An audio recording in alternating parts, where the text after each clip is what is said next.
Every blog post says the same thing, Tuesday at 11 a.m., but when we analyze 7 million registrations and more than 33,000 webinar sessions, answer is actually more nuanced.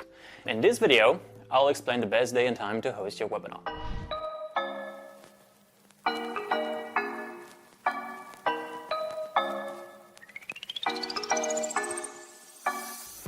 Alright, so let me show you the day of the week breakdown. Tuesday does come out on top for show-up rate at almost 52%, but Wednesday and Monday comes actually very close. The gap between the best and the worst weekday, about 1.5 percentage points. So if you're organizing of a Tuesday versus Wednesday, well, stop. Pick any day, Monday through Wednesday, and you're fine. What does differ is actually audience size. Wednesday pulls the biggest crowd, so if your goal is maximum reach, well, go with Wednesday. If your goal is conversion rate, then Tuesday. How about Monday? Monday is quiet achiever, nobody talks about, people are fresh, calendar clear, but they're not playing catch up like we always assume. So stop optimizing the day, actually the difference is the noise. Optimize your time slot and your promotion timing instead, because that's where the real leverage is.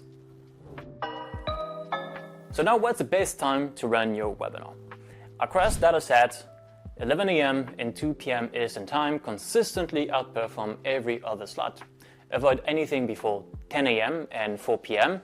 and you'll lose 5 to 10% attendance just on timing alone. So if your audience spans across multiple time zones, don't try to find one magical time. You just run your flagship live at 11 a.m. and that's it. And then you just turn on your on-demand replay.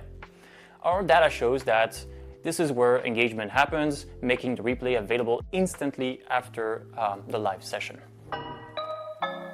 Seasonality matters more than most teams realize, and almost nobody plans for it. January is the best month for show-up rates. Fresh year, new budget, higher motivation. September comes second, the back to business kind of effect. October and November is third, driven by Q4 urgency. That's the budget season, people are researching tools, you know the drill. The worst month by far is actually August and July, which makes sense, right? The summer slump is real and you can measure it. So plan your flagship high production webinars for January and September through November, and just let summer be your quiet season. So is there a perfect time to run a webinar? The data says yes, and it's actually simpler than you think. Early week, mid-morning, early afternoon, that's your baseline. Start here.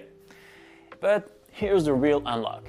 These benchmarks are built on sessions across every industry and company size. Your audience might behave differently. The only way to know is to test yourself. Run the same webinar on a Tuesday one month or Wednesday the next, track show-up rates, track attendance, and just let the data tells you know what's real. And if you're on Livestorm, you don't have to do that analysis manually. Or MCP server lets you connect directly to your webinar data and ask questions like, which day of the week has my highest show-up rate? And you can get that answers in seconds in ChatGPT, Claude, and whatever are you using. The full benchmark report is linked in the description. That's your starting point. Your own data is where you go next. Hit subscribe if you want to keep building a webinar strategy that actually converts. See you in the next one.